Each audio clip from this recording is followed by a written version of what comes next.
Welcome back to the One Bar and Lupagus show. I'm Lupagus, and I did not turn on my on the air sign. All right. Today we're going to talk about the August 17th practice notes. Minnesota Vikings, of course, held practice today as they prepare for their upcoming game this Saturday evening against the Indianapolis Colts.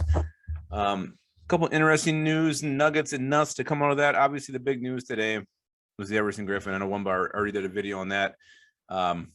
We'll see what happens with that. Gets a tryout tomorrow. Maybe they'll bring him on board, which shows maybe they're not 100% happy with the Stephen Weatherly, DJ Wan, and Patrick Jones rotation. Who knows? Again, the Vikings do feel like they're going all in this year, so very interesting to see what happens there. Remember to drop hashtag 4000 in the comments to be entered in the drawing for Minnesota Vikings. Beautiful jersey when we hit 4,000. Hopefully that happens well before the season starts.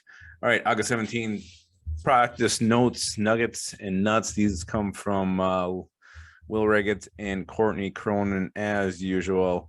All right, KJ Osborne, Amir Smith-Marset both had very, very strong days today. They both caught multiple touchdowns in team drills. Osborne beat the veteran Bashad Breeland.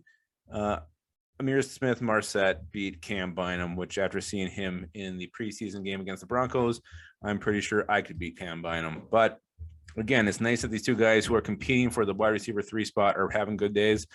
You know, make it hard on the coaches, make it difficult to make a decision. I'm glad it's anybody but Chad Beebe working out for that spot. Hopefully he's like number 5 on the depth chart because you all know he's making this team.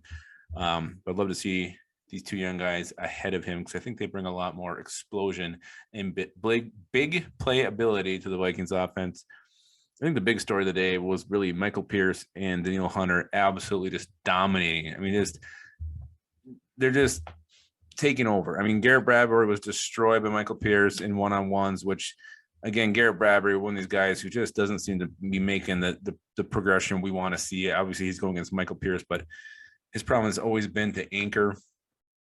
And Michael Pierce is probably one of the toughest guys to sit down, anchor, and fend off. So he was getting blown up. Hunter got a bunch of pressure, just blown by our O-line.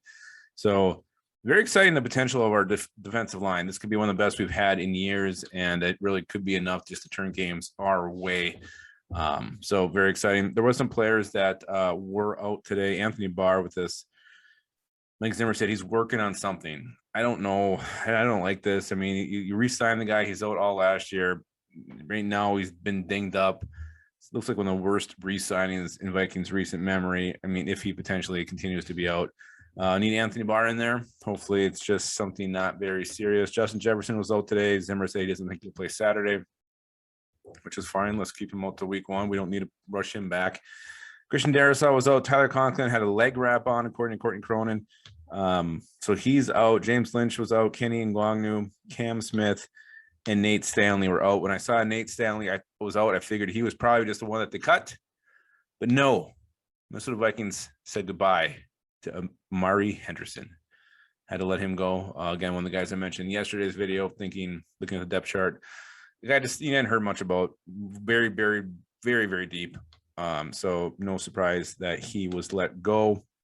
Everybody hoped it would be Dakota Dozier, but everybody knew in their hearts that wasn't going to happen either. According to Courtney Cronin, Dede Westbrook, this is interesting because Will Regatt said that Westbrook was out, but according to Cronin, he had the most action he's seen all year. He fielded punts, moved around more, and went through individual drills with the wide receivers, which is a huge step forward. Really, I think we're going to see Westbrook this year. He's in the punt returner role. Sounds like everybody but him has struggled. Obviously, he hasn't seen any kind of live reps. He just kind of fielded punts, but veteran guy who can do it, who's proven he can do it, will be huge for this Vikings special teams unit. So hopefully Westbrook can get back in there before the season starts. Otherwise, expect him to be an IR guy who comes in, 2-3 games into the season. So those are your Minnesota Vikings news, notes, nuggets, and nuts. For August 17th practice, again, Colts game Saturday. Everson Griffin potentially coming back tomorrow. Very exciting. It'll be hard to sleep tonight. But I know when I'll be tucked into bed, I'll have one thumb in my mouth and my skull in my hole.